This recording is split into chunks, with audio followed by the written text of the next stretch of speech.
nunca destruído.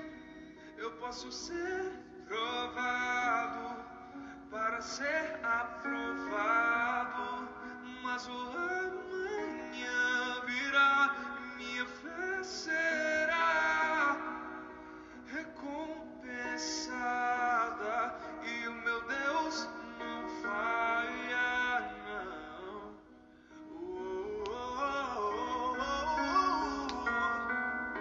Não vivo pela vista, não. Eu vivo pela fé, então Deus proverá. Deus proverá.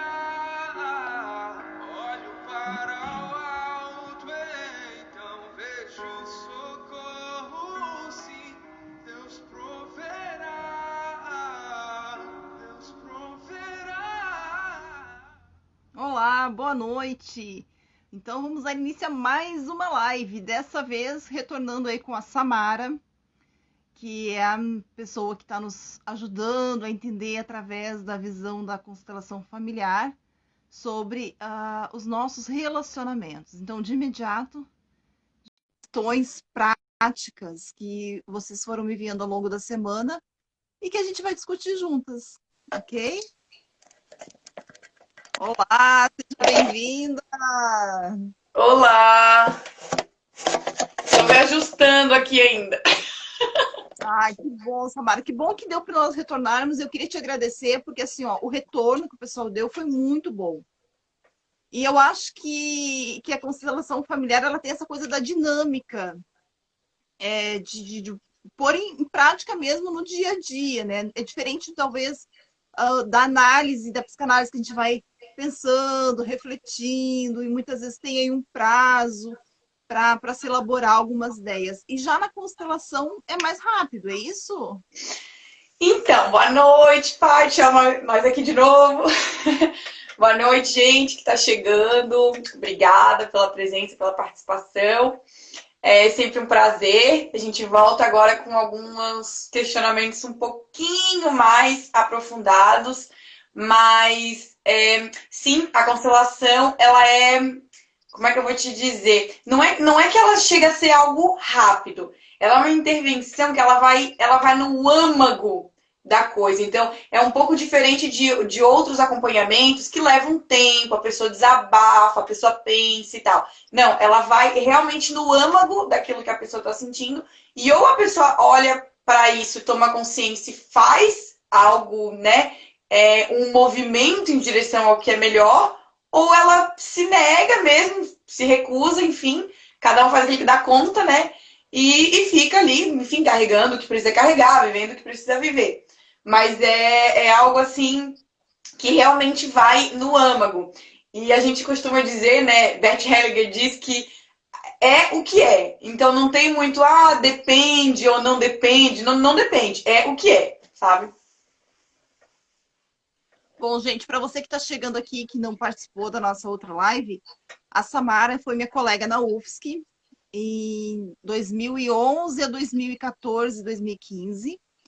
E hoje ela é pós-graduada em psicopedagogia com formação em constelação familiar. É isso? E, Samara, por que você não optou por trabalhar como consteladora? Eu fiquei com essa dúvida na sua formação. Tá. Uhum. Então, na verdade, assim, em constelação a gente trabalha, no caso, né, o profissional, ele é um facilitador. Porque o que a gente fala? A gente não faz absolutamente nada sozinho.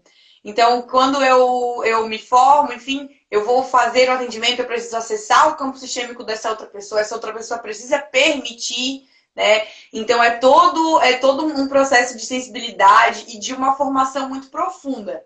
Então, o que me levou, na verdade, a não ter a constelação como a minha profissão foi o próprio curso de constelação. Porque lá eu me deparei com algumas situações, algumas coisas minhas que eu fui trabalhando, que eu fui aos poucos curando. Tem muito para ser curado ainda, sou uma pessoa com muitas coisas ainda que precisam ser vistas, mas isso foi me levando a outros caminhos profissionais. Então, assim, eu fui com uma meta, cheguei lá, mudou tudo completamente, e a partir daquilo ali, eu saí do emprego, tudo durante o processo que eu conheci a constelação familiar. Eu saí do emprego que eu estava, então eu fiquei um tempo sem trabalhar, só fazendo curso, só estudando, enfim, um pouco mais introspectiva, um pouco mais pensativa. E aí depois apareceu para mim uma outra oportunidade de trabalho. Hoje eu atuo dentro de uma empresa, trabalho com uma área administrativa, algo que eu nunca pensei. E aquilo veio para mim de uma forma muito forte. E eu comecei a me dedicar e hoje o meu trabalho assim, é fantástico. Eu passo 8 horas por dia lá. Então, por eu não conseguir ficar 24 horas por dia e me dedicando à constelação familiar, eu não acho justo trabalhar com ela, porque eu acredito que o profissional constelador ele tem que estar ali, ó, 100%, e é muita atualização, e é muito curso, e é muito conhecimento muito profundo. Então, os livros não são suficientes. O livro, a leitura do fim do dia, os exercícios que eu faço, eles realmente não são suficientes. Eu me sinto muito pequena para ter essa prática como profissão. Certo. Bom, Samara, ao longo da semana, tá? Algumas pessoas foram me enviando alguns casos Então, para nós conversarmos um pouquinho. E eu vou tentar contextualizar essas situações, até para tanto você quanto as pessoas que irão nos assistir, estão nos assistindo e compreender. ok. Vamos pensar aí na questão de relacionamentos de divórcio. O que eu tenho percebido, Samara, é que muitas vezes quando o casal opta por realmente desfazer um relacionamento, um casamento, eles chegaram à conclusão de que se esgotou todos os recursos e não há mais amor. Mas eles se apegam a algum tipo de vínculo, seja filho, seja o patrimônio, ou seja uma causa, alguma ofensa. Eles se apegam àquilo ali.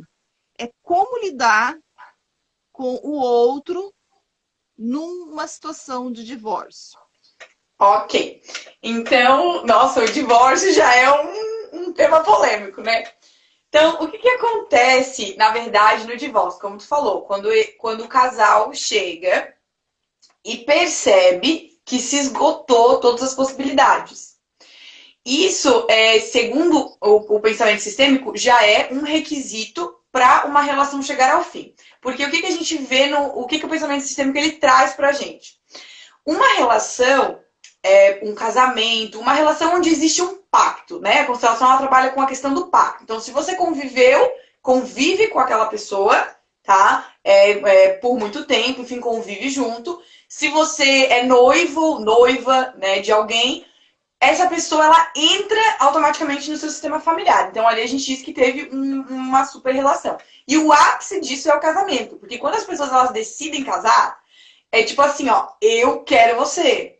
Porque ela não foi lá e fez, sei lá, só um contrato de união estável. Ela não foi lá e só morou junto. Ela casou. Então todas as expectativas são colocadas naquele pacto, né? O ser humano precisa disso. Rito, pacto. Então, quando eu percebo quando eu quero desfazer daquilo ali, eu preciso de algumas coisas. Primeiro, não pode ser um motivo banal. Especialmente quando tem filhos. Porque você desfazer uma relação dessa magnitude, dessa importância, por uma questão banal. O que é uma questão banal? Eu não... enjoei da voz dele, vamos por assim. Ou, não gosto que ele jogue futebol. Uma coisa banal. Então, quando uma coisa banal vira um motivo de um divórcio, uma separação, isso enfraquece muito os filhos, enfraquece até a própria pessoa no seu, como é que eu vou dizer, retomar a vida depois. Então, é muito importante que num divórcio seja realmente porque existe uma razão. Não, ele me traiu e eu não consigo superar. Não, ele me agredia, ele, sabe, alguma coisa assim, nesse sentido. Que realmente se vê que se foi esgotado tudo. Mas ainda tem um vínculo. Muito legal essa parte que você colocou, que é como lidar com esse divórcio se ainda existe um vínculo. Sempre vai existir um vínculo. Então, por que sempre vai existir um vínculo? Porque você teve com essa pessoa uma relação muito importante. Então, essa pessoa, ela não existe, gente, ex-marido. Não existe. É primeiro marido, segundo marido, terceiro marido. Quantas vezes a pessoa tentar ser feliz, que não tem limite para ser feliz, né? Mas, assim, não existe na visão da constelação familiar ex-marido. É numerado por uma questão de hierarquia de acordo com a ordem que a pessoa chegou na sua vida. Então, é o primeiro marido, é o segundo marido. Então, esse vínculo, ele sempre vai existir. E não existe problema nenhum em você sair de um relacionamento. O que existe, o que tem que ser visto é a forma como você sai dele. Você tem que, né? O que acontece? Eu tive essa relação não se sustenta mais. Aí você se divorcia. Porque ele é um cachorro, ou ela, enfim. É um cachorro, ele não me respeitou. E aí você, de repente, isso é um casamento de 30 anos. 20, 10, tanto faz. Você não foi 30 anos, 10 anos infeliz. Então você tem que reconhecer que aquela pessoa teve importância, ela te deu amor, ela te deu prazer, ela te deu horas de risada. Não foi só desgraça. Então a gente tem que colocar tudo isso no coração. Que teve bom, sabe? Que teve ruim e aceitar que sempre vai ter um vínculo. Porque o que as pessoas querem? Elas querem passar uma borracha nessas relações como se elas nunca tivessem existido. E não, sabe? Todas as pessoas que você se relacionou sexualmente, todas as pessoas... Se você tem filho, então o vínculo é, nossa, muito maior. Os casamentos, essas pessoas, elas estão na sua vida. Então, se existe algum vínculo muito forte, acontece que, às vezes, um não está conseguindo muito bem aceitar, de repente, esse divórcio. Então, assim, eu sei que tá insustentável, mas eu não consigo aceitar. Aí o vínculo permanece ainda mais forte. E é muito difícil a pessoa superar, porque eu tô aqui, meu marido tá aqui. Aí eu não tenho mais meu marido, mas o lugar dele continua ocupado. Ou pelo que eu penso dele de bom, ou pelo que eu penso dele de ruim, ou pela dor que eu sinto, porque aquilo não podia ter acabado dessa forma, aquele lugar tá ocupado, então ninguém vai chegar ali.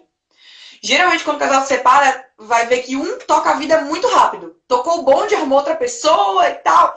E a outra pessoa parece que ela fica encalhada. Mas o que acontece? É que ela realmente não se movimenta. Porque o lugar era para estar vazio. Porque era para ela liberar aquela pessoa daquele lugar. Mas ela não consegue. Ela fica ali com mágoa, com rancor, porque vagabundo, entendeu? Então, isso é muito prejudicial.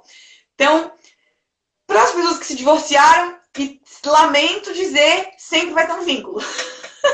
Então, para quem está passando por esse problema, realmente sim, sempre vai existir um vínculo. Que você precisa fazer é ser grato, colocar no coração e você precisa liberar. Se você já deu tudo de si e já viu que não dava, você precisa liberar. Libera. Olha, eu aceito você, acolho você, foi muito legal, foi muito bom, teve muito sofrimento e muita tristeza também. E agora eu deixo você ir. A gente também tem que deixar o outro ir, porque senão as coisas não fluem mesmo. Acho que respondi ou não respondi? Sim, respondeu. Eu estava ajudando muito, assim, Samara, mas me conta uma coisa. Como eu lido com a dor de uma traição, por exemplo? Porque o meu lugar foi tomado, eu fui substituída. Então, quando a gente trata, fala na terapia de casal, a gente percebe assim que são dores diferentes, né? Da infidelidade financeira, da infidelidade muitas vezes que tem a ver com a religião, né? Tipo, dois cônjuges casam a mesma religião e aí depois de algum tempo um deles acaba saindo. Então, há infidelidade religiosa, infidelidade financeira, infidelidade patrimonial, infidelidade na questão afetividade e a infidelidade daquela construção desse pacto um com o outro. Quando acontece essa traição, quando o meu lugar ou o lugar do meu marido é substituído muito rápido, assim, como é que faz para lidar com essa dor? Bom, então, a dor da traição, ela realmente é uma dor gigante. Porque a constelação trabalha, agora nem vou entrar no fato de que, bom, a gente vive no Brasil, a gente está falando de uma cultura monogâmica, então ninguém vai querer ser substituído ou que ser a segunda esposa, enfim, como acontece em outras culturas. Nós estamos numa cultura monogâmica. E o que acontece, né? Pela visão da constelação familiar. Essa relação, ela tem uma probabilidade muito grande de se dissolver com a traição. Quando eu digo a traição física, não agora entrando na parte que você falou ali, religiosa ou financeira. Quando acontece essa traição, né, de a pessoa se envolver fisicamente, carnalmente, com outra pessoa, tá? Existe uma probabilidade muito grande mesmo, disso ser um rompimento do laço. Porque é muito difícil para essa pessoa que foi traída, ela conseguir, nossa, retomar tudo. É confiança, é o próprio amor, é você depois estar ali corpo a corpo com uma pessoa e você sabe o que aconteceu. Então, é o consciente e o inconsciente todo, fica tudo bagunçado realmente, tá? Então, assim, ó, a traição, ela é uma dor enorme. E até aproveito esse momento para dizer que as pessoas, elas têm que entender o que elas estão fazendo. Se você tá dentro de uma relação, uma pessoa, você assumiu uma pessoa, não, eu quero a Maria. É você e a Maria, sabe? Você não precisa ficar com ela. Se você sentiu paixão, desejo de ir por outra pessoa, você pode deixar a Maria e ficar com outra pessoa. A gente não tá livre amanhã de esbarrar em alguém na rua e se apaixonar. E tudo que a gente entendeu até então de amor e tal é desconstruído. E de repente aquela pessoa que tá do meu lado não é mais aquela, eu quero a outra pessoa. Pode acontecer? Pode. Só que aí você não precisa trair, entendeu? Você pode se desvincular, pode terminar um relacionamento de boa, como se diz, e então ir lá viver as suas aventuras, né? Somos livres para fazer isso. Só que o que acontece? Existem muitas questões, muitas mesmo, sistêmicas que podem estar por trás de uma traição. Às vezes a pessoa, ela trai, não é que ela trai sem querer não existe, né, gente? Mas assim, a constelação ela trabalha muito com o conceito de lealdade familiar, que é a repetição do padrão por lealdade, e o amor cego.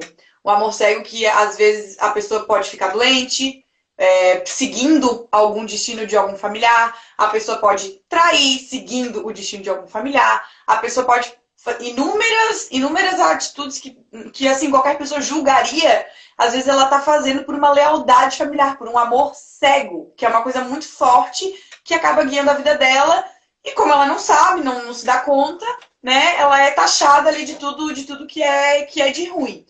Então, muitas coisas podem influenciar a questão da traição. Quando falou traição, eu já me liguei de uma que é muito legal, inclusive eu dou essa dica. Existe uma probabilidade enorme, enorme mesmo, de mulheres que não aceitam a sogra, por exemplo, serem traídas. Porque o marido, ele inconscientemente, ele sabe que aquela mulher não aceita a mãe dele e inconscientemente ele vai se vingar de algum jeito. E o jeito dele se vingar é traindo, porque ele sabe que a mulher odeia ser traída, né? E que nenhuma mulher gosta, nenhuma mulher quer. Então, assim, pessoas que têm um problema, eu odeio a minha sogra, eu não consigo lidar bem com a minha sogra, eu não visito, eu detesto que meu marido vá lá e passe horas na casa da minha sogra, todas estas são candidatas que estão no caminho da fila do chifre. Porque é um movimento inconsciente, né? O marido, por mais que ele pode até ter alguma reserva com a mãe dele, ele pode até não concordar com o que da mãe dele, mas aí o que ele pensa da mãe dele é uma coisa dele, é um problema dele, entendeu? Se você não enxerga a grandeza dessa mulher, ela gerou, ela proveu ali a vida do seu homem, você não respeita seu homem. Então você tá ali na fila, né? Então muitas coisas podem estar por trás da traição. Você pode levar esse tema, por exemplo, vou lá, vou me consultar, fui lá na consteladora. Né? Eu, por exemplo, quando fui consultar, cheguei lá e coloco, meu problema é X. Chega lá e coloca, meu problema é traição, meu marido me traiu, eu preciso olhar para isso, eu tô sofrendo, eu tô triste.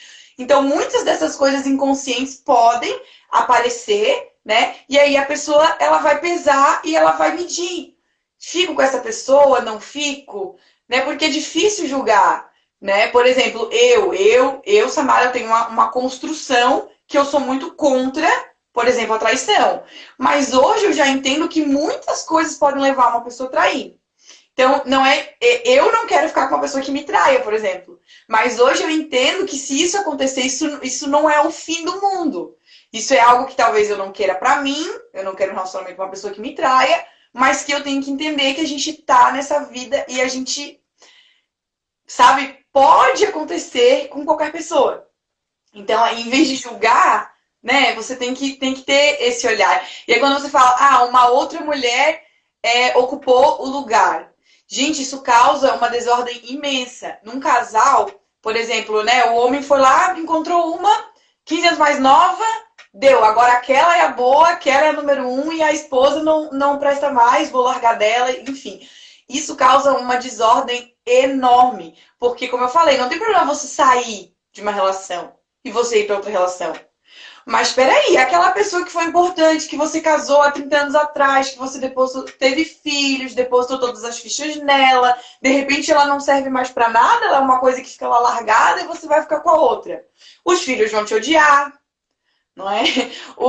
A família inteira ali do sistema dela que você pertence vai te odiar. Então, são várias coisas que a pessoa ela precisa ter uma consciência daquilo que realmente foi importante na vida dela. E que se você tem um espírito ok, sou aventureiro, quero uma coisa diferente, isso também pode ser uma herança sistêmica, uma repetição, uma reparação de alguma coisa do seu sistema familiar. Só que quanto mais você exclui e diminui, traindo, ou enfim, em qualquer situação dessa, você está sempre causando uma desordem, causando dor, e alguém vai pagar por isso, né? Os filhos pagam, né? Aí vai criar uma desordem, daí aquele filho ali já começa a criar a raiva do pai. Aí a gente já viu, né, lá na outra live, que quem não aceita plenamente pai e mãe, já também a sua vida é enfraquecida. Então isso vai gerando uma bagunça total. E como proteger os filhos, então, nessa situação em que o casal ali se separa? Quando há emoções, vem aquelas emoções de raiva, de dor, de decepção, de angústia. Como eu protejo os filhos? E aí, tu falou na outra live que tu gostaria de falar um pouquinho sobre alienação parental. Isso. Porque, assim, ó, as grandes vítimas hoje são as crianças. Eu atendo alguns casais e eu sempre foco olhando para a criança, porque eu percebo assim, ó, que ela olha para a mãe, vê a mãe chorando, odeia o pai. Aí daqui a pouco vê o pai cabisbaixo, aí olha para a mãe, sabe? A criança não sabe como administrar esse caos. Como a gente protege essas crianças, Mara? E a criança não vai saber como administrar realmente. Porque o que uma criança... Quando é adulto, a gente até muda um pouco essa visão, porque a gente entende o que é um relacionamento ali afetivo, amoroso. Mas quando criança, o que toda criança quer? Ver pai e mãe junto. Nenhuma criança nasceu querendo ou entendendo tudo de uma família com pais separados, né? Ou de ser criado só pela mãe ou só pelo pai. Toda criança, ela tem isso. Isso vai da primeira infância, isso vai até aquele momento que a gente diz que descobre que os pais não são heróis, né? Então, do momento que ela nasce até esse momento que ela descobre que, opa, não é bem assim, ela quer ver pai e mãe junto. Então, pai e mãe separado, brigando, gente chorando, é muita dor. Causa muita dor na criança. Aí, quando você pergunta assim, como eu vou proteger a criança disso? Primeiro, o que é dos pais pertence aos pais. E o que é dos filhos pertence aos filhos. Filho que tenta salvar a mãe, salvar pai no relacionamento, ele tá saindo do lugar dele de filho, que é aqui embaixo. Ele tá se arrogando, que a gente fala que é ser arrogante, né? No sentido mais da palavra mesmo, que é ser arrogante. É você não estar no seu lugar, você achar que é superior, muito superior. Então, se o filho tá aqui, o pai e a mãe estão aqui, o pai e a mãe brigaram, enfim, alguma coisa acontecendo. Eu tô aqui, eu sou filho. Eu subo, porque eu preciso ficar do lado da minha mãe, porque eu preciso defender meu pai, porque minha mãe não pode falar assim com meu pai. E daí você se mete, isso não é da sua esfera. Então, os pais, tanto os pais como os filhos, eles erram, tentando acertar, óbvio, porque eles misturam tudo. E daí, às vezes, o filho tá dentro de casa, ele viu a briga, ele viu a discussão, ele viu a agressão. Isso é muito triste, saiu do controle. Como se ajuda esses filhos? E como esses filhos podem ajudar também esses pais? Cada um pertence à sua esfera. Se eu sou filha e a minha mãe vem, por que teu pai isso? Teu pai aquilo? Teu pai, disse que teu pai fez ontem? Aí depois vem o pai. Muita gente passa por isso. Aí depois vem o pai. Tu viu a tua mãe? Porque agora ela é isso. Porque agora... Então, assim, a gente como filho, uma criança não vai dar conta, mas, né, quem é maiorzinho já. Basta. Problemas de vocês, relacionamento de vocês, é de vocês. A minha relação com vocês é filho, pai e mãe. Então não pode essas picuinhas de relacionamento se misturarem na relação dos filhos. Uma coisa tem que ser a relação dos pais, outra coisa tem que ser a relação dos filhos. Por isso que muitos pais e muitas mães que são conscientes, em um momento em que o bicho está pegando e os filhos estão perto, eles fazem o quê? Silenciam totalmente. Isso é uma proteção para que os filhos não participem daquele momento e para que depois, no momento que os dois estejam juntos e conseguirem discutir, eles chegarem ou não em alguma solução. Só que isso não pode pertencer aos filhos. O filho não pode pegar a dor da mãe traída para ele. Se ele pega a dor da mãe traída, ele odeia o homem pai. Ele não pode odiar o homem pai porque o homem pai deu vida para ele, errando ou acertando no seu relacionamento. Então, são questões que elas são coisas que têm que ficar muito bem separadas. Então, assim, minha mãe, tadinha, ela separou, ela tá sofrendo. Cara, mãe não é tadinha. Mãe é forte. Ela é forte, ela te deu a vida, ela viveu até ali, ela vai dar conta. Sabe? Claro, fazer uma companhia, estar junto no momento que você sabe que é difícil, não mata ninguém, ser gratos, né, com pai e mãe. Se tá difícil para eles, vamos dar uma mão, passa mais tempo junto, convida para fazer alguma coisa. Eu quero também que meus pais estejam felizes. Isso, ok. Agora, chegar ao ponto, não, mãe, tu tens que se separar. Gente, isso é sair do seu lugar, sabe? Não cabe a gente. E eu tô falando aqui como experiência própria, porque eu fiz isso. E quando tu percebe o tamanho do estrago, é muita dor. Então, tu tem que se colocar no teu lugar, sabe? Então, os pais, eles precisam deixar claro isso. Eu sei que às vezes é difícil, que às vezes o bicho tá pegando, mas assim, pais, na frente dos filhos, não. Se tem alguma questão para resolver, na frente dos filhos, não. E se os filhos são criança, sabe, aceitem que se vocês não estão mais juntos, mas em algum momento vocês se aceitaram, foram felizes e geraram uma vida. Então, quando tá perto dessa criança, tentem dar para ela o melhor momento possível e que ela tenha imagem de pai e mãe junto. Porque ela precisa disso. Pode pegar, a criança vai tirar uma foto, ela puxa o pai, ela puxa a mãe, ela quer isso do lado dela, ela precisa dessa estrutura. Então, a gente falha, a gente erra, a gente quer ver a nossa vida, mas já que você está nessa condição de pai e de mãe, tente ao máximo, passar para a sua criança que essa criança tem pai e mãe sim. Tá. Samara, uma certa vez eu estava tratando um casal e a criança, acho que tinha uns 5, 6 anos, falou para mim bem assim, ó, meu pai não quis mais a gente, sabe? E eu olhei assim e falei assim, não, teu pai ama você, ele quer você. Ele só não quer mais continuar num relacionamento. Aí eu tive que explicar para uma criança de 5 anos o que é a desconstrução ali de um casamento. Porque a criança se sente rejeitada também. E seria tão bom que as pessoas que traem, os infiéis, tomassem consciência de que quando eles traem, eles não traem só o outro que eles se relacionam diretamente. Eles traem todo o grupo, né? Inclusive as crianças. Tá? Então fica o alerta aí. Então, assim, ó, nesse caso que, muito bom esse caso que tu falou, porque daí já veio na minha mente assim, ó, o meu pai não quis mais a gente, ou a criança, ela não pensou isso, alguém disse pra ela, né? Então, alguém ferido disse, seu pai não quer mais a gente. Aí, o que essa pessoa já fez? Misturou relação conjugal com relação de pai e filho, que a gente já sabe que tem que ficar separada.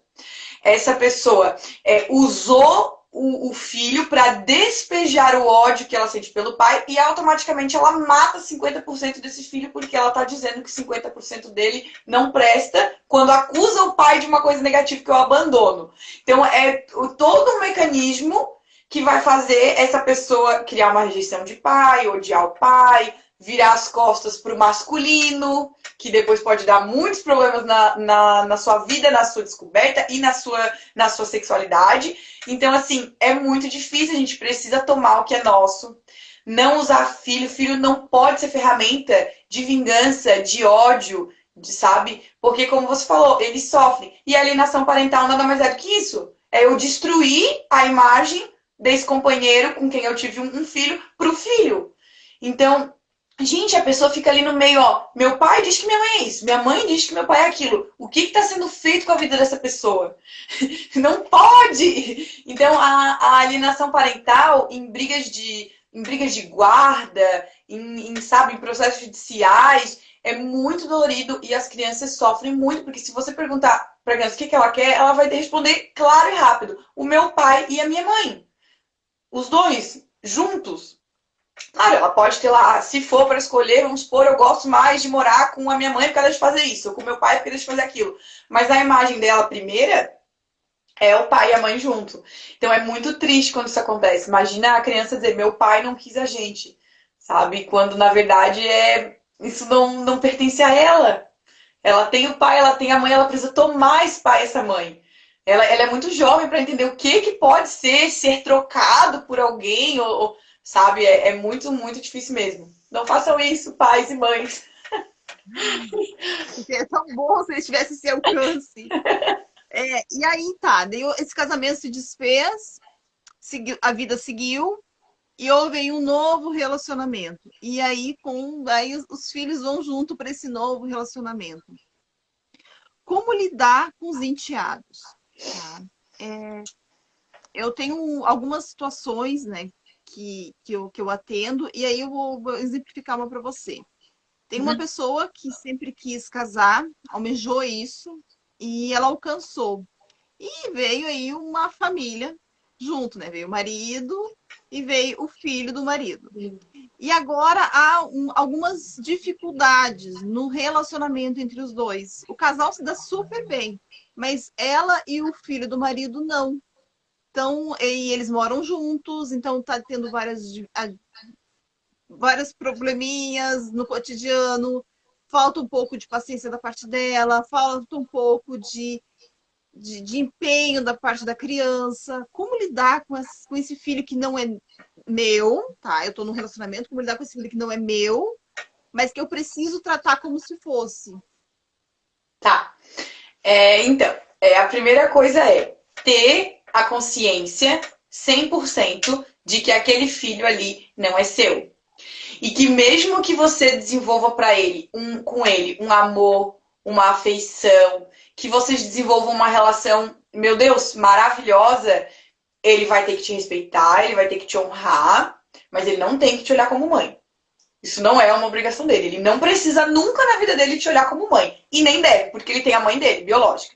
Então, a criança precisa ser desenvolvido, né, na relação. Isso, que é uma coisa bem separada. Que essa mulher, por exemplo, que ela tá com esse problema de relacionamento, a primeira coisa que ela tem que fazer é não se julgar e não se culpar se ela pensa assim, mas eu não consigo gostar dele como um filho, porque ele nunca vai ser um filho. Então, a primeira coisa que tem que estar na mente dela, não é filho dela, eles podem conviver juntos, eles podem conviver bem, feliz, se amar, nossa, fazer tudo o que uma família boa e unida faz. Com a consciência de que ela não é a mãe, e ele com a consciência também de que ela não é a mãe. Aí existem várias questões. Por exemplo, a primeira esposa com quem ele teve o filho. Como é que foi esse término com essa primeira esposa? Será que essa criança não está trazendo alguma coisa, alguma mágoa, alguma coisa honrando, sendo leal a essa mãe? Como será que essa mãe ficou lá nesse primeiro relacionamento? Essa mãe é honrada, ela é olhada, talvez ela não quis se separar, ou talvez foi ela que quis, né? Eu tô aqui me jogando. Talvez ela não quis separar, talvez ela ficou mal, ela ficou triste. Então, assim, a dor dessa mãe é olhada, ela é honrada por esse pai que teve um filho com ela antes de ir para outro relacionamento. Esse pai, ele entende que em primeiro lugar está a mãe do filho dele e depois vem o relacionamento que ele tem agora que ele se casou. Será que ele entende isso? Porque o que acontece? A criança ela pode reproduzir muitas coisas e uma delas essa mulher não é a minha mãe, ela não pode ocupar o lugar da minha mãe. Porque talvez ele até perceba que o pai... Tudo que eu tô falando aqui é nível inconsciente. Talvez inconscientemente ele até perceba que o pai está fazendo dessa mulher a primeira, a mais importante, não está valorizando a que era a mãe dele, que é a primeira. Então, assim, tudo está relacionado, tem que ver essa questão da leveza do sistema. Como que se dá essa leveza? Quando cada um encontra o seu lugar e nesse lugar ele vai operar e aí todos vão estar no seu lugar e aí se dá a leveza. Ele não tem problema com a madrasta não tem problema com ele, eles convivem bem, né? Só que aí tem que ver como que é a relação desse pai com essa mãe, dessa criança, né? E tem que ver como é que a esposa que tem o problema com o enteado, como é que ela vê essa primeira esposa e se ela vê a importância dessa primeira esposa, né? E como é que é para ela ver nessa criança que 50% dessa criança traz para ela todo dia a presença física dessa primeira mulher. Então é toda uma complexidade deles se aceitarem, né, hierarquicamente. Quando eu digo aceitar, não é assim, ah, sim, eu sei, ele teve a primeira mulher, ela teve filho, eu tenho que respeitar isso. Não é só isso. É um olhar profundo e é honrar mesmo. Inclusive, existem exercícios. Quem te acompanha depois quiser me chamar no direct, tem exercícios que você faz que são maravilhosos para honrar a primeira esposa de marido, para conseguir sair do meio do casamento dos pais, porque a gente se enfia e daí vira aquele nó e não consegue mais sair, sabe? Para aceitar a vida como ela é, para fazer honra pai e mãe, reverência, para tudo isso tem exercício. E 50% do trabalho é a tomada de consciência. Os outros 50% é realmente você levar para um atendimento de constelação, você fazer esses exercícios todo dia, enfim. Então, é uma busca. Então, nesse caso, a primeira coisa que essa pessoa tem que fazer é não se julgar por não desenvolver um amor ideal de mãe que talvez ela se cobre que ela tem que ter com essa criança, porque ela não tem que ter. E que se ela tentar fazer isso, a criança no inconsciente já vai sentir tipo, opa, você não é minha mãe. E aí começa as picuinhas. E como é conscientizar o pai da criança de que ela não é a mãe dele? Parece assim, ó, que às vezes há uma espera. Ah, você casou comigo, agora você vai cuidar dos meus filhos como se fosse a mãe. A gente pode fazer o quê? É o que eu faço, por exemplo, no meu relacionamento. Eu dou pra ele a deixa e dou a informação. Mas ele faz com a informação aquilo que ele dá conta. Então pode ser, ela tem que dizer, ela pode chegar e pode dizer sinceramente, eu não sou a mãe, eu nunca serei, não coloque sobre mim essa responsabilidade, aceite a sua primeira esposa, ela é a mãe, e tente olhar as coisas com a ordem como elas aconteceram. Não tente inventar uma situação que não existe. Ou ele vai começar a pensar nisso, né, concordar, e ela pode entrar com uma ajuda, olha, exercita, aceitar da primeira esposa, exercita isso, vai melhorar a minha relação com o seu filho, né? Ou ele pode dizer, isso é um absurdo e não aceitar. E aí realmente não tem nada que a gente possa fazer, porque eu não posso entrar dentro do lado da alma dele, da mente dele, fazer ele fazer alguma coisa que ele não acredita, não quer, não vê sentido. É que é simples, quando a gente olha para os relacionamentos que a gente trata, é que quando se pede algo além daquilo que a pessoa está pronta para dar. Então, o desgaste, ele aparece nitidamente. Você sabe exatamente onde temos um problema. Tipo, se você criou uma expectativa além daquilo que você deveria, você foi para o mundo imaginário, imaginando uma pessoa que não existe, um casamento que não é real. Essa ideologia toda criada, ela não é compatível com a tua realidade, e aí a pessoa não aceita a realidade. Aí ela fica anos e anos no relacionamento, tentando mudar a realidade, porque aquilo que ela imaginou é melhor, é perfeito. Então, Samara, eu não sei se você concorda comigo, assim, mas a gente vê que nos atritos entre relacionamentos, o grande problema é esse. Eu fantasio algo e trato aquele algo como se fosse o real. E eu olho para o meu real e não, isso vai mudar. Isso vai ser diferente. Olha, posso te resumir tudo isso que tu falou, que eu super concordo em crie cachorros, mas não crie expectativas. A expectativa, ela te mata, ela te faz assim, ó, subir, vamos supor, numa montanha e cair com a cara no chão e se quebrar inteiro. A expectativa é uma coisa muito triste. Por quê? Porque ela é baseada naquilo que você idealiza. O outro nem sabe que tu idealiza, nem sabe que tu pensa. Ele tem as próprias idealizações dele. E talvez não tenha nada a ver com o que tu sonha. Então, por exemplo, se tu acolhe o que a outra pessoa tem pra te dar com amor, com gratidão, bota no coração, tudo pra ti vai ser bom, uma surpresa. Sabe? É aquela velha história de tipo, o que vinha é lucro. Quando tu coloca expectativa demais, na primeira, vamos por assim, na primeira coisa que te desagrada um pouco que a pessoa faz, ela não vai ser mais algo que te desagrada um pouco, ela vai ser uma ofensa, uma afronta, ela vai ter uma proporção muito maior. Então, realmente, O problema é que as pessoas, elas idealizam as outras pessoas. Então, assim, ai, me arrumei, é pra gente sair. De repente, a outra pessoa queria ficar em casa. Relacionamento é a coisa mais bizarra que existe. Porque você tá com uma pessoa todos os dias e vocês querem algumas coisas parecidas e outras muito diferentes. Muito. Você quer falar, a outra pessoa só queria ficar quieta. Você quer ler, a outra pessoa só quer assistir uma televisão, aí faz barulho.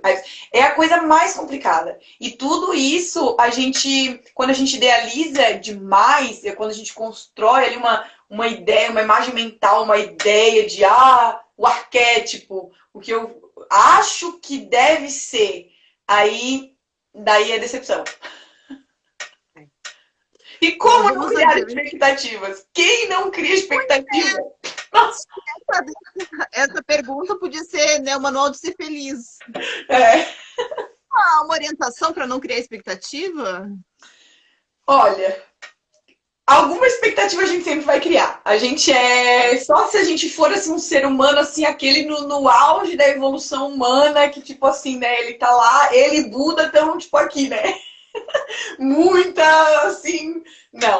Não tem. A gente vai criar um pouco de expectativa, sim. Mas com essas consciências, assim, de aceitar a vida como ela é, tomar as coisas como elas são. Minha vida, eu vou fazer algo de bom disso, com isso. A gente, aos poucos, vai conseguindo ter um pouco menos de expectativa. Né? Eu tenho 27 anos. Com 20 anos, eu só me decepcionava, porque a minha vida era um sonho de brilhos, de Walt Disney, aquela coisa, de princesa. Hoje, com 27 anos, é uma coisa totalmente diferente, porque eu já vi que a gente precisa viver um dia de cada vez aceitando as coisas como elas são. E quando eu digo aceitar as coisas como elas são, não é conformismo. Você pode perceber no relacionamento, não é isso que eu queria pra mim. Você sai do relacionamento, ok, tudo certo. Mas a expectativa demais, ela também atrapalha ou vai fazer com que você nunca consiga se relacionar. Samara, então, saindo dessa questão de relacionamentos conjugais, eu queria dedicar assim, os nossos últimos minutos, a gente tem mais uns 15 minutos, para falar sobre luto, tá? Eu tenho atendido alguns casos e tem sido assim, bem difícil, assim, porque a gente nunca consegue imaginar a dor que o outro está sentindo, né? Então, muitas vezes, em terapia, eu já tive a experiência da pessoa chegar com tanta dor e ela só conseguir chorar e a gente fica ali ao lado dela esperando aquele momento passar. Tem formas diferentes de encarar o luto do cônjuge, o luto de um filho, o luto do pai. Como é que a constelação vê a questão do luto aí? Pode dar um panorama geral para nós. Deu uma travadinha aqui, mas a questão do luto, né? De lidar com o luto. Então, o luto é uma questão bem complicada, é pesado de falar mesmo, porque morte é dor. Então, assim, quando a pessoa ela tem assim, algum tipo de objetivo, por exemplo, assim, eu tô sofrendo muito com uma morte da minha família e tá muito difícil, tá muito doído, eu não consigo me livrar disso, né? Se livrar, a pessoa não vai. Então, assim, uma das coisas bem importantes é que quando se fala em superar luto, tem que se entender que não é você voltar 100% à vida que você era com aquela pessoa. Eu tô falando aqui, por exemplo, de coisas que realmente são dores muito enormes. Uma mãe perdeu um filho perdeu uma mãe muito jovem. Então, são dores, um irmão, sabe? São dores extremamente profundas e são, assim, é muito triste mesmo. A gente não tem como imaginar, a gente não tem como julgar. Às vezes a pessoa tá lá no fundo do poço e alguém sempre fala, nossa, mas não consegue. Mas é muito triste, é muita dor. Graças a Deus eu nunca passei por isso na minha família, mas eu conheço pessoas que passaram, histórias, enfim. E o luto, o que ele é? Ele tem várias fases, né? Então essa fase da dor, muito choro, ansiedade, isso é normal, né? Nesse primeiro estágio que é da negação. A gente não consegue aceitar que a gente não tem mais aquela pessoa fisicamente no nosso meio. Por outro lado, o que a constelação familiar vê e acredita e comprova durante os atendimentos, enfim. Num sistema familiar, ninguém nunca morre. É um pouco difícil explicar isso, mas o que acontece? A sua mãe, se ela morreu hoje, daqui a 20 anos, velhinha, os jovens, né? A força dela, ela tá em você, sempre vai existir. Então, nesse sentido, ninguém nunca morre, né? Mas o luto, ele tem as fases dele, então primeiro você nega. Então, num caso como você falou desse, a pessoa chega no consultório, ela só chorava. Ela só chora, ela sente dor e o pior, ela nega. E isso não poderia ter acontecido. Isso não, comigo não. São frases muito comuns nesse início, né? Então, como é que é? Eu suportaria qualquer coisa na minha vida, menos isso. Então, é sempre um não, é uma negação. A pessoa não está preparada, ela não quer olhar para aquilo ali, somente dói, somente chora, somente esse tipo de coisa. Então, isso tudo leva um tempo. Na constelação, a gente diz o quê? Que depois de 9 meses até 1 ano que você teve uma perda, se você não conseguiu reencontrar algum prazer em alguma atividade, retomar pelo menos assim um pouco da sua rotina, até trabalhar, talvez não com o mesmo afinco, com a mesma disposição, mas trabalhar, conseguir sair, encontrar amigos, sorrir, retomar parte da sua vida como ela era, porque 100% ela não volta, né? Em grandes dores ela realmente não volta. A pessoa ela é para sempre uma pessoa enlutada. O que às vezes é muito difícil é que a pessoa ela quer esquecer aquilo ali, como se aquela dor nunca tivesse existido. Tipo assim, eu quero tocar a minha vida, mas eu não consigo porque eu lembro disso. Sempre vai lembrar, né? Só que se ela não consegue retomar, depois de 9 meses até 1 ano que ela perdeu esse ente querido, ela realmente não consegue retomar nada da vida dela. A vida dela parou. Aí é muito preocupante. Só que o luto, ele realmente dura de 9 meses a 1 ano, em grandes dores. E uma outra coisa bem importante é que a gente estava falando muito de casal. Casais que perdem filhos, se eles não enfrentarem o luto juntos, unido, a tua dor é a minha dor, chorar, gritar, lamentar, fazer tudo junto, a relação acaba automaticamente. Porque é um processo de muita dor e que os genitores, quando eles estão juntos, vivendo uma relação de matrimônio, enfim, de conviver, precisa ser passado por isso juntos. Porque se cada um fica num canto, vivendo a sua dor, o relacionamento se perde. Porque, pensa, a pessoa que falece, vamos por um filho, é 50% pai, 50% mãe. Se um deles tentar disfarçar essa dor para parecer estar bem, para tentar salvar o outro, e não olhar de fato, não, isso está sendo destrutivo, isso dói. E chorar, e ser o ombro, ser o colo do outro, essa relação, eles vão se afastar tanto que vai chegar um momento que eles não conseguem mais estar junto. Isso eu vejo acontecer em muitos, muitos casais. Principalmente homens, pais perdem filho, eles querem esconder, não querem chorar, querem ser durão. Aí, de repente, acham um vício, acham um alcoolismo para se esconder. E aí aquela mãe fica sozinha, desamparada, esperava a ajuda do pai e não ganha. Então, assim, são processos que eles precisam de ajuda, né? Você precisa olhar para esse luto. E aí eu digo que toda ajuda é bem-vinda. É terapia, psicoterapia, né? Você que é terapeuta, você sabe da importância. A pessoa chegou ali, ela só chorou. Aquilo ali já é um processo para ela, né? Aquilo ali vai um passo a passo. Mas quando a pessoa realmente ela não consegue superar e acha que a vida dela acabou, depois desses 9 meses a 1 ano, ela tem que olhar com mais profundidade para essa morte, para aceitar que essa morte aconteceu. É aceitar. A pessoa teve uma vida, talvez não foi tão grande, tinha sonhos, objetivos, morreu. É triste, é desesperador, mas é olhar para essa morte e aceitar para poder ter esses processos de retomar um pouco, pelo menos, da vida que tinha. E tem uma ideia assim, dentro da constelação sobre diferentes lutos, diferentes dores, por exemplo, seu pai que perde o filho, se é alguém que perde o cônjuge. ou seu filho que perde o pai. Como é que vocês pensam nessas diferenças de luto? Então, na verdade, cada luto é um luto porque cada dor é uma dor. Então, para ter uma ideia, por exemplo, até, vamos supor, dois homens pais perdem um filho. Pode ser uma situação até parecida. A dor deles não é igual. Então, o que a gente trata? A gente fala em constelação familiar que a gente mexe com almas. E cada um é único. Único mesmo. Talvez, vamos supor assim, um pai agressor, abusador, que ele tira a vida do seu filho. É uma dor também. E é uma coisa triste, é uma coisa assim, é um sistema familiar que tá desolado, é desesperador uma situação dessa. E acontece. É um tipo de dor. Um pai que tenta salvar um filho de um afogamento e não consegue ver o filho morrer. É um outro tipo de dor.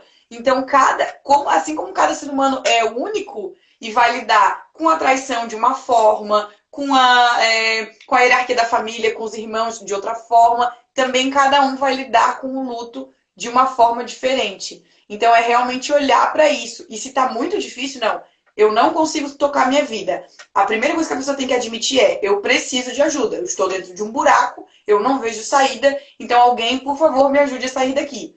E esse grito de socorro já é um início para buscar ajuda para superar. Certo. Então tá. Samara, vamos encerrar por aqui as nossas perguntas. Eu te agradeço a participação, foi muito legal. Eu vou depois querer conversar em off, porque eu já recebi aqui umas mensagens de pessoas querendo esses exercícios. Ótimo! Para ajudar a superar alguns términos. E é muito difícil, né? A gente não gosta muito de abrir mão das coisas. E passamos por diversos lutos. E às vezes o luto não é nem só na questão do ente querido que morre, né? É o luto da mudança de um emprego, é o luto da mudança de cidade. Então, nós vamos passando por essas pequenas modificações ao longo da nossa história e enfrentando isso. E, de repente, em algum ponto ou outro, a gente esquece de quão forte nós já fomos e nos sentimos muito desamparados. Mas que a gente possa sempre lembrar, né? Que somos fortes e que, principalmente, que a gente está aí buscando a orientação, informação e crescimento. Samara, obrigada. Nos falamos em off depois. Sim. E obrigada mesmo, tá? Obrigada, Paty, pelo convite mais uma vez. Amei de novo, amo falar sobre isso. E se tiver alguma coisa mais para perguntar que eu não souber, eu busco para responder, porque realmente é uma área do conhecimento assim que transformou a minha vida. Eu desejo que transforma ainda, né? Que eu desejo assim, que todo mundo passe por isso, assim, de poder saber mais, de poder conhecer mais, entender o seu lugar na família, no mundo, de se encontrar mesmo, porque é muito difícil a gente andar que nem folha seca, né? Que vai para onde o vento leva. É realmente muito difícil. Então, quando você se encontra, é muito bom. Mas fico muito feliz, te agradeço pelo convite. Estou aí disponível para fazer mais. Agora vamos dar um tempo maior, porque o pessoal já enjoou da gente. Mas sempre que quiser me convidar, enfim, estou aqui, estou disponível.